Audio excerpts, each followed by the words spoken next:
Компания «Формула-55» дает старт новогодней мега-акции. 155 555 сомни. Не упусти свой шанс выиграть суперприз. Переходи на сайт formula55.tk. «Формула-55». Делайте ваши ставки, господа.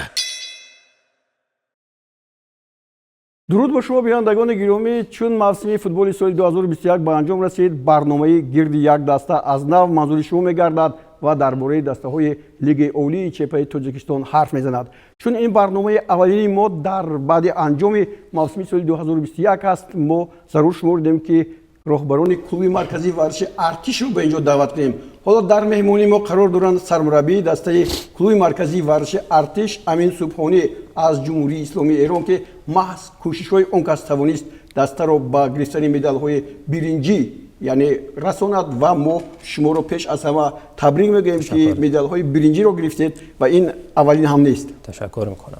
خب قبل از هر چیز سلام عرض میکنم خدمت شما مجری خوب برنامه و همچنین همکارانتون.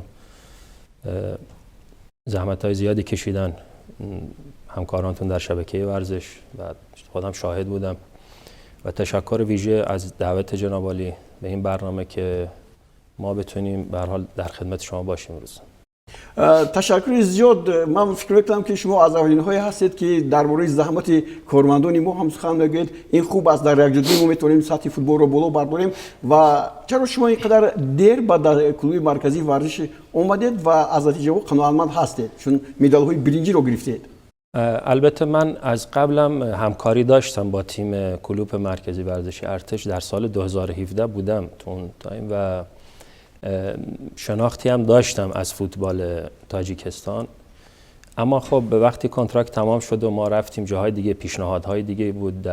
بنده در کشور عمان در لیگ عالی تیم مجیس رو مربیگری کرده بودم و بازم بعد از اون یک تعطیلی شد تو وضع کرونا ویروس و خب اینجا شروع شد و بعد از این نتایجی که کسب کردن با اون ارتباط و همکاری که باهاشون داشتیم دوباره دعوت کردن و ما قبول کردیم، پذیرفتیم و اومدیم که در از هم به کلوب مرکزی ورزش و هم به فوتبال تاجیکستان کمک بکنیم. حالا ما این نوارها رو هم داریم که صبحانی چگونه نتیجه دستاورد با دسته کلوب مرکزی ورزش آوردند. 14 بازی کردند، غلبه باخت همگی 2 تا، مساوی 3 تا، امتیاز 30 تا. یعنی بگوید که از 44 امتیازی که دسته کلوب مرکزی ورزش ارتش گرفت 30 تاش با شما منصوبیت دارد. چگونه توانستید که این از یک بحران نهایت دشوار کلوب مرکزی رو بیرون کشید؟ خب من همیشه خودم صحبتم اینه که در یک کار گروهی تیمی کلمه من معنی نداره، باید ما بشیم و من چون تیم بودن، منسجم بودن و اون کار حرفه‌ای رو میخواستیم تعریف بکنیم، من تونستم این کار رو تو کلوب مرکز. گفتم من در قبل که شناخت داشتم و همکاری داشتم حتی از مجموعه رهبریت مدیریت تیم، تونستیم این کار رو با کمک مجموعه انجام بدیم. این فقط کار من نیست، من شاید یه سهم خیلی کوچیکی داشتم ولی روحی روانی، اون خاراکتر، اون اتمسفر، اون شرایط فنی فوتبالیستای تاجیک رو من میشناختم و حتی دنبال میکردم، مطالعه میکردم و توی مقطعی تجربه کمک کرد که ما تونستیم این کار رو با کمک همه انجام بدیم. ولی شما اینجا کمک همه رو در نظر دارید ولی از مربی یا خود سرمربی بسیار چیز بستگی زیاد دارد، چون که او طرح بازی رو معین میکند، او میگه که کدام بازیگر در کجا بازی کند. چرا شما این غلبه رو با همه منسوب دارید، با رهبریت و مربی نه؟ میگم هر مربی که سبک خودشو داره. اون کلمه من برای من یه مقدار سنگینه. خیلی خوب. اما درست من متوجه شدم سوال شما رو. خب به هر حال ما با یه تفکر جدیدی، یه تفکری خواستیم وارد بکنیم به این فوتبال. من بیشتر روی دیسیپلین کار کردم، دیسیپلین رو درست کردم، روحی روانی با مشکلاتی که کلوب مرکزی در مشکلات مالوی داشت، ما تونستیم بچه‌ها و شناختی که از بازیکنان داشتم، چون خیلی هاشون در قبل شاگردهای ما بودن اینجا. بله، سال 2017 شما گفتید که در اینجا بودید، در خدمت هم در یاد دارم بارها با هم وخوردیم. چه تغییراتی در این کلوب بود که شما اینجا اومدید و دیدید و بعد رفع کردید اون نقصی ها رو؟ خب ببینید سال به سال داره فوتبال تاجیکستان خدا رو شکر پیشرفت میکنه. یعنی نه فقط اینجا دیده میشه این اطراف، نه حتی کشورهای دیگه صحبت میشه، حتی در کشور ایران الان نگاهشون ویژه شده به این فوتبال. تغییرات تفکر حرفه‌ای داره وارد میشه، چون دیدم تفکر حرفه‌ای همین برنامه‌های شما شاید در اون 2017 16 خیلی کم، الان خیلی چیزا داره پوشش داده میشه. بله. حتی من دیدم فوتبال‌های کودکانه، آکادمی‌ها، بانوان، آقایان، اینا خیلی خوب داره پوشش داشته و این یه مقدار کارو برای حرفه‌ای شدن راحت‌تر میکنه، بیشتر معرفی میکنه. من اون تغییرات رو دیدم به خاطر اینکه یک سری بازیکن‌ها هم در بیرون بازی کردن، وقتی برگشتن من دیدم اینا در این تیم دارن خوب کار میکنن و با این بازیکن‌ها میشه کار بزرگی انجام داد. چون این بازیکن‌ها رو دیدم در اونجا و مجموعه رو میشناختم، تونستم این تغییرات رو انجام بدم. خوب، چون فتولوف رو نشون میدن، این یکی از ستاره‌های فوتبال تاجیکستان هست که 31 ساله است، 23 بازی گذرانید. این سال 11 مرتبه عوض شده است. 1955 دقیقه در میدان بود، به دروازه حریفان 8 توپ زده است، 4 کارت زرد دارد، 8 مرتبه بازیگری بهترین، 4 گل در یک بازی با دوشنبه زده است، یک پنالتی را به هدف نرسانیده است. میخواستم مطمئن باشم که امروز در فوتبال تاجیکستان فتولو از بهترین ها هست و با شما کار کرد. بله، من خیلی خرسندم و خوشحالم که امسال همچین بازیکنی با ما بود و تونست خیلی به ما کمک بکنه. آقای فتح‌الله یکی از بازیکن‌های بزرگ ارزنده در فوتبال تاجیکستان و حتی فوتبال آسیا و خیلی تونست امسال به ما کمک بکنه. شاید کار من اگر راحت تر بود داشتن همچین بازیکن‌هایی بود که فوتبال رو میفهمیدن. من هر تاکتیکی، چون بنده کارم بیشتر تحلیل و تاکتیک برای هر بازی بود و هر بازی اینا اجرا می‌کردن. با داشتن مهره‌های خوب، ابزار خوب، شما میتونید یک تاکتیکیه که کار خیلی خوبی انجام بدید در میدان. چرا اینقدر زیاد 11 مرتبه زیاد نیست یا که شما فرصت دادید که او استراحت کنه در پایان بازی عوض کرده؟ نه، من یه بازی با ختلان بود که تغییر دادم، یکی دو بازی سه بازی بیشتر نبود. حالا از قبل بوده من نمیدونم تو آمار، ولی ببینید بنده نگاه به کار تیمی میکنم. من یک تیم گفتم چند بارم در مسابقه قبلی، هم یک تیم در میدان دارم هم تیم بیرون. نام خوبه، اسم خوبه، اما اون آمادگی بر اساس تمریناتمون و نقشه هایی که ما داریم، من بر اساس نتیجه‌ای که تو 90 دقیقه میگیریم نفراتمو بازی میدم، چرخشی بازی میدم که همون نتیجه رو حفظ بکنم و نتیجه بهتر بگیرم. این معنی این نداره که این بازیکن ضعیفه، چون اگر من با 11 کس بخوام یک لیگ رو چیز کنم یک بازی رو میبرم، ولی اگر 22 کس رو داشته باشم یک چمپیون میبرم. من 22 تا خوب داشتم که تونستم این نتیجه رو بگیرم. فتح‌الله یا دوستان دیگه هم زحمت کشیدن، ولی این تغییرات ضعف بازیکن نیست، تغییر تاکتیکه، تغییر روشه. بله، کدوم خطی کلوب مرکزی ورزش ارتش شما رو به تشویش آورد؟ اصلا من درباره نام نمیگم، سیسکا است، چون اعتراض ها از شبکه‌های اجتماعی زیاد است که نامش نام کلوب مرکزی ورزش ارتش، چون ما تاجیکی کردیم اصلا سیسکا است.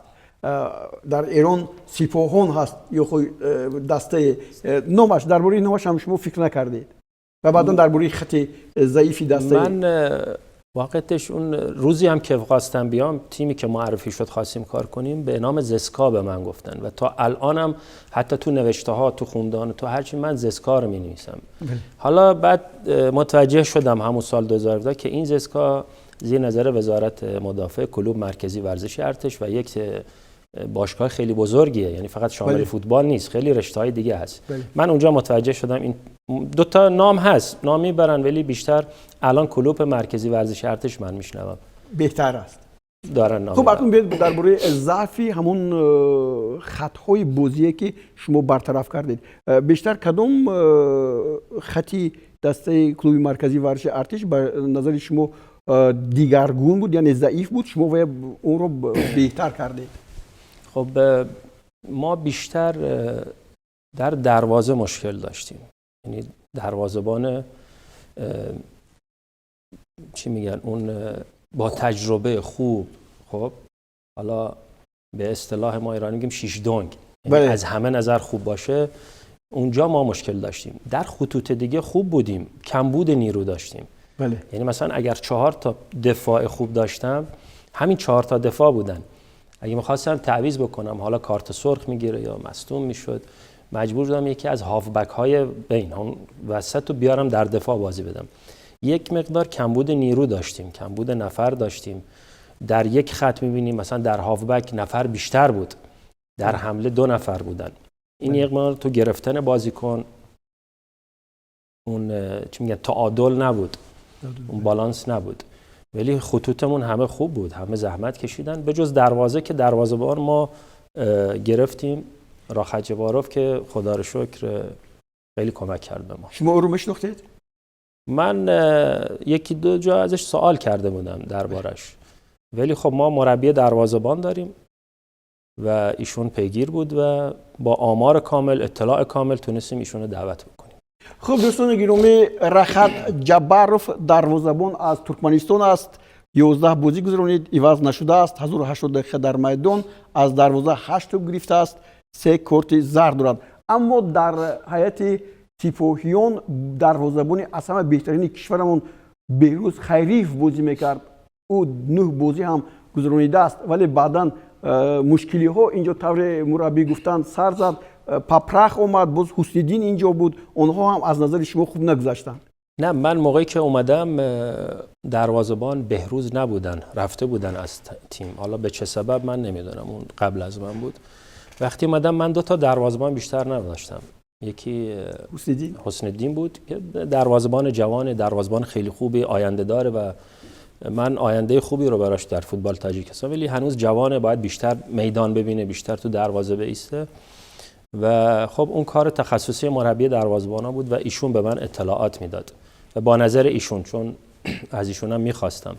حالا یک لحظه به آماری کلوب مرکزی ورزش ارتش توجه بکنیم که در چمپیونات امسال مملکت چگونه بازی کرده است. یک لحظه ما همگی 2 کلوب بازی بین کوکتوش و همچنین در آخر دوشنبه رو نگرفتیم. 7 بازی گذرانید دوستان گرامی، غلبه‌اش 12 است، باخت 8، مساوی 7، 37-22 نتیجه توپ‌ها یا خود تناسبی توپ‌ها 44 امتیاز. با استقلال 3 بازی، چون 3 مرحله بود، 1 مساوی 2 باخت دارد. با خوجند 2 پیروزی 1 باخت، استرافشان 1 باخت و 2 مساوی. خطلون ببینید با خطلون هم چگونه بازی کرد، پیروزی و 2 مساوی. اسخط 2 غلبه 1 باخت. فایسکند اینجا با فایسکند هم نتیجهش خوب است، 3 بازی بر نفع دسته کلوب مرکزی انجام یافته است و با رفشان هم طوری میبینیم 2 غلبه و 1 مساوی 3-3. این نتیجه خیلی خوب هم هست و من امیدوار میشم که چون شما درباره خط دفاعی دسته گفتید، اینجا لحظه های بازی رو هم داریم که کارگردانی ما در رفت این بازی میگوید. میخواستم درباره کامران میرزاخان بپرسم که امروز چون در خط حمایه بازی میکرد، در این باره همون معلومات دقیق هم داریم. خب کامران میرزاخان که از بازیکن‌های خوب و با تجربه فوتبال تاجیکستان و تیم کلوب مرکزی ورزش چند تا باشگاه بازی کرده. یه مقدار مشکل مصدومیت پیدا کرده بود. ما مجبور بودیم 1 ماه تا 1 ماه و نیم از ایشون استفاده نکنیم. بعد کم کم به خاطر شرایط سنیشون، فوتبالیشون، ما زمان می‌خواستیم که ایشون برگرده و واقعا هم توی 10 تا بازی آخر خیلی تونست به ما کمک بکنه. حتی تو شرایط سخت‌تر ما تجربه این بازیکن‌ها تونست به ما کمک بکنه در میدان. در حقیقت دوستان گرامی، کامران میرزاخان هرچند گفتند که اینجا لط برداشته بود، در 21 بازی کرد، 1705 دقیقه در میدان، 2 مرتبه عوض کردند، 5 کارت زرد و 1 سرخ هم دارد، 3 گل زده است. یعنی خط دفاع این دسته خیلی هم خوب کار کرد، اما در این پای سیادی کووسشو هم در بازی‌های آخر که در میانه بازی کرد بسیار فعال بود. ما اینجا درباره او هم داریم. درباره این بازیگر چی گفته ممکن است؟ سیاد بسیار عالیه. یعنی شما هر پوزیشنی که بخواید، ما یه مربی هستیم مثلا یه سری بازیکن‌هایی داریم. بله. هر جا شما پست کم میاری، مشکل اونجا داری، این بازیکن‌ها میتونن حل بکنن. یعنی من در دفاع چپ، دفاع وسط، دفاع راست، خط جلو، حتی میرفت گل میزد. ما بازی رو به روی اسخاتا در دقیقه 80 به بعد فکر میکنم 85 6 بود، واقعا از دفاع در اون دقیقه بله پا به توپ بشه با اون مهارت و بره و گلو با اون تمرکز و اعتماد به نفس بالا که حل کننده بازی بود دیگه، چون 1-0 هم زیاد بله. در میدان حریف این تونست. واقعا بازیکن خیلی خوبیه، من از قبل میشناختمشون، اما اینکه باید چی ازش بخواد، چی طلب بکنی، چی به شما بده، اینو من فهمیدم. و ایشون هم بله چون که ما میدونیم که در چمپیونات تاجیکستان بسیاری بازیگران همگی شرطنامه 1 ساله با کلوب ها دارند. این وضع در شما چگونه است؟ کدام بازیگران شما شرطنامه شما به انجام رسید؟ اولا از خود شما بپرسیم، شرطنامه شما به انجام رسید یا شما برمیگردید به تاجیکستان؟ خب ما یک پلن 4 ساله داریم و شرطنامه من با کلوب مرکزی ورزشگاه 2025 به خاطر اینکه بتونیم یک کاری رو از ابتدا به صورت منظم با دیسیپلین بالا انجام بدیم، گرفتن بازیکن. من حتی نگاهم به تیم‌های پایه است و حتی آکادمی داریم احداث میکنیم که ذخیره داشته باشن برای بزرگان. من 4 ساله بستم و 3 ساله بستم و انشالله برم ایران و یه 2 هفته پس برمیگردیم و کارمون رو شروع میکنیم.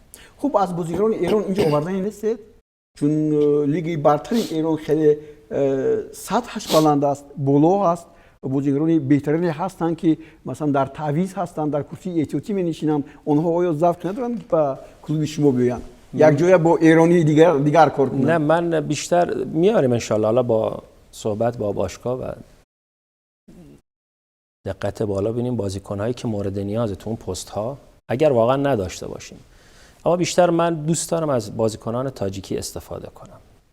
بسیار خوب، بسیار عالی، چون که میخواهید سطح فوتبالی ما بلند شود. اصلا با این تفکر اومدم، شاید در جاهای دیگه شرایط مربیگری من کارهای دیگه، ولی من اینجا بیشتر دوست دارم یک تفکر نوعی رو وارد بکنم، یه تحولی ایجاد بشه و از بازیکنان تاجیکستان من تو صحبت‌های اولم گفتم که این کمک به فوتبال فقط کلوب مرکزی ورزش ارتش نیست. بله. حتی فوتبال تاجیکستان. من الان کار کردن با جوانان بیشتر دوست دارم، چون خودم مربی یکی از بهترین آکادمی‌های ایران بودم، فولاد خوزستان. 8 سال من اونجا بودم. خیلی خوب. و تمام مربیایی که بودن کراوات بودن. همین آقای دراگانسکوچی الان مربی تیم ملی ایران، من در فولاد خوزستان باش کار کردم. خب همه شواهد اسناد نه هست که ما اینجا میخوام اون تفکره، اون دیسیپلینه، اون طلبات، اون همه چیزو وارد بکنیم و از بازیکن‌ها من حتی شرطنامه بازیکن‌ها رو همه 3 ساله ما گفتیم. حالا با کدام بازیگران شما شرطنامه 3 ساله دارید اینجا؟ ما تا این 31 که تمام میشه. همه آزاد هستن و بعد از نو میگیرید؟ همه آزاد هستن و همه هم دوست دارن با ما دوباره باشند. بله. البته از شما بستگی دارد کی در دسته میموند، کی نمیموند، کی میرود، کی جای دیگر. در کدام شما چون گفتید که بازیکنان جوان رو جلب کردنی هستید؟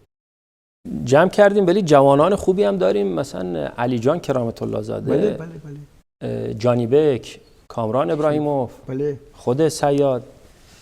واقعا جوانای خیلی خوبی داریم. مثلا این 4-5 تا بازی آخر که خیلی حساسیت بالا بود، اینا خط دفاع ما بودن. بله در حقیقت درست میگید. و آینده خیلی خوبی من برای اینا میبینم. مثلا در همه دسته‌های تاجیکستان لگیونرها از گانا هستند، اما بازی آخری شما بسیار هم خوب بود در مقابل خوجند و اینجا من لیوک منجانا لیانه رو دیدم که چگونه بسیار فوق‌العاده بازی میکند. این بازیگر از کجا پیدا شد؟ این در دوره‌ای که شما اومدید پیدا شد؟ اون نبود. ادریس امینو بود با نفرون دیگر بودن. این بازیکن با تیم دوشنبه 83 بود در دور اول و بنده تو ایرانم که بودم دور اول بازیارم نگاه میکردم، پیگیر بودم. یعنی وقتی قرار بر این شد که ما همکاری داشته باشیم، یک مقداری برای روادید ویزا که 1 ماه زمان برد، من تو این 1 ماه نشستم تمام تیم‌ها رو نگاه کردم، مطالعه کردم و این بازیکن رو در دوشنبه 83 دیدم بازیکن خیلی خوبیه و بعد تونستیم تو ترانسفر که شد اینو اضافه بکنیم. یک مقدار یک سری بازیکن‌ها هستن وقتی در یک دیسیپلین قرار میگیرن اولش براشون سخته. بله. چون مثلا این مربی دیسیپلین رو قپیده، فرق نمیکنه. وقتی میاد این زمان میبره با اون فرکانس من مربی یکی بشه. بله. ترتیب و نظام این موفقیت کور است. این در همه جا همینطور هم هست. عموما نقش لگنرهای گانگی در دسته کلوب مرکزی ورزش ارتش خیلی کمک کردن. بازیکن‌های خیلی خوبی هستن، با کیفیتن، تونستن به ما کمک کنن. ولی من اعتقادم اینه که لگیونر که میاد باید خیلی بالاتر از بازیکن محلی باشه. خیلی بتونه. اصلا واقعا وقتی میگیری باید نهایت استفاده رو از اون ببری. این که بگیریم من یک قسم استفاده کنم یا در بیرون بشینه در جای احتیاطی، نه. بازیکن‌های خوبی بودن، خیلی کمک کردن تو سخت‌ترین شرایط، حتی مصدوم هم بودن. من دیدم مثلا با کمک دکتر، با کمک ما کمک گرفتیم ازشون و خوب بودن. چیز دیگر رو میخواستم بپرسم. یک بازیگری خیلی ممتازی تاجیکستان شده به غفورов در دسته شما بازی میکرد، اما امسال کمی هم باشد موقعش رو از دست داد. چرا این طرف شد؟ شودیبک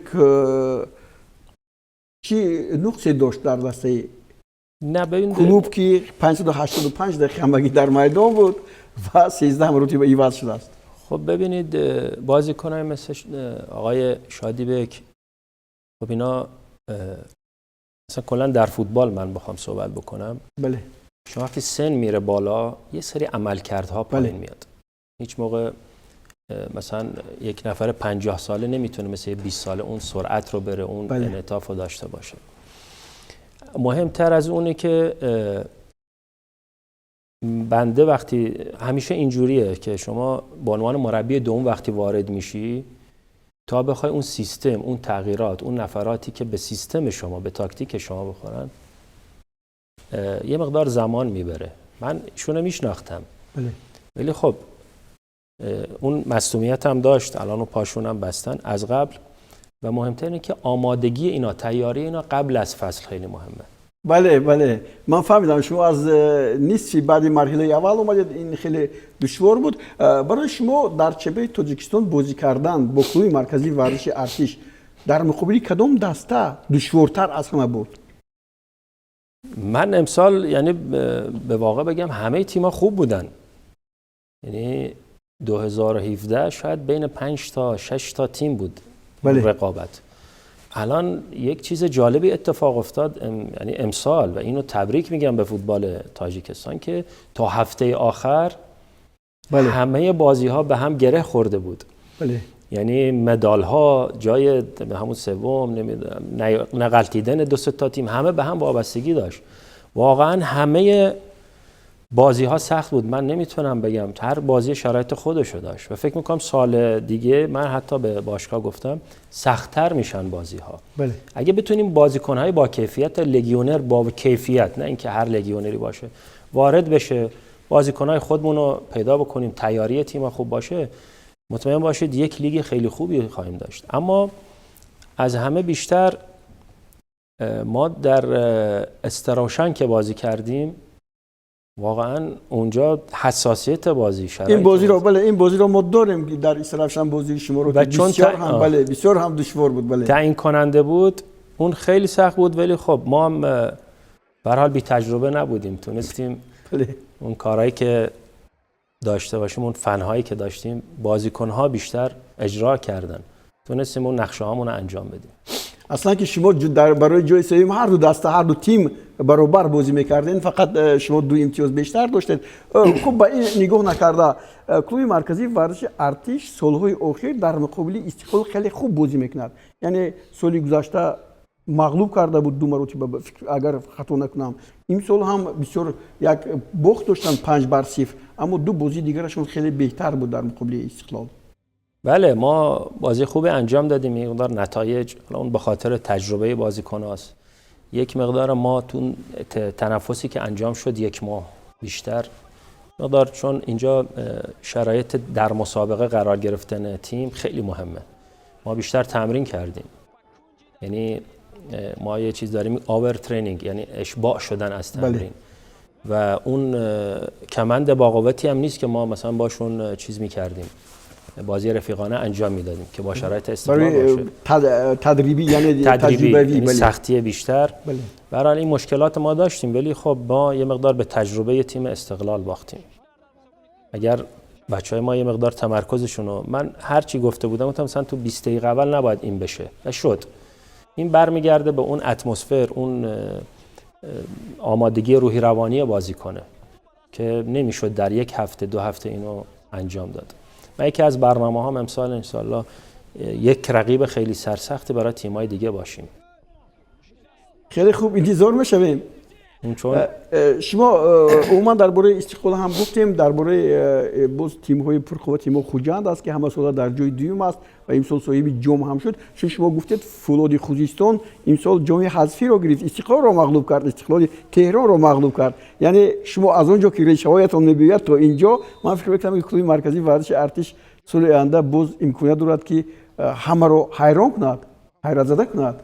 ببینید در ایران خب ما استان‌های زیادی داریم و هر استانی یک سبک فوتبالی خودشون رو داره. مثلا در شمال ایران تبریز، تراکتور سازی تبریز یا تیم‌های دیگه، اینا پاس‌های بلند با درگیری فیزیکی. در خوزستانی که خودم اونجا متولد شدم به برزیل ایران معروفه. حتی صنعت نفت آبادان الان لباس برزیلی میپوشه در لیگ عالی، شما اگر ببینید. بله. و همه مخلصا دوست دارن مثل برزیل بازی بکنه. این تفکر ما از کودکی که خودمون در فوتبال بودیم در ذهن ما کردن که شما باید فوتبال رو زمین، پاس‌های کوتاه، فوتبال سری رو انجام بدید. این سبک رو خودم دوست دارم چون در اون استان فوتبال خیز ایران من بزرگ شدم و در اونجا کار کردم. میخوام این تفکر رو وارد بکنم، اما اینجا نمیتونه یک سری پسوردهای رمزهای هست برای سال بعد، اینجا نمیتونم بگم، اما مطمئن باشید یک رقیب خیلی سرسختی برای تیم‌های دیگه خواهیم بود، رقابت خیلی سالم خواهیم داشت و از هفته شاید با غرور داریم صحبت میکنیم، ولی این اعتماد به نفس، این باوریه.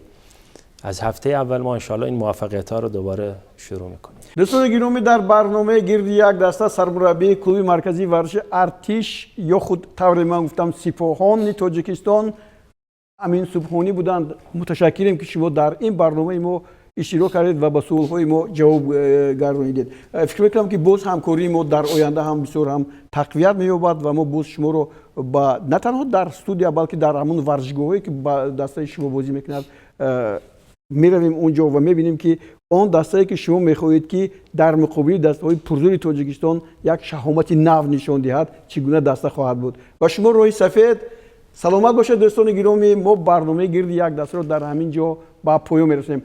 Компания «Формула-55» дает старт новогодней мега-акции. 155 555 сомни. Не упусти свой шанс выиграть суперприз. Переходи на сайт formula55.tk. «Формула-55».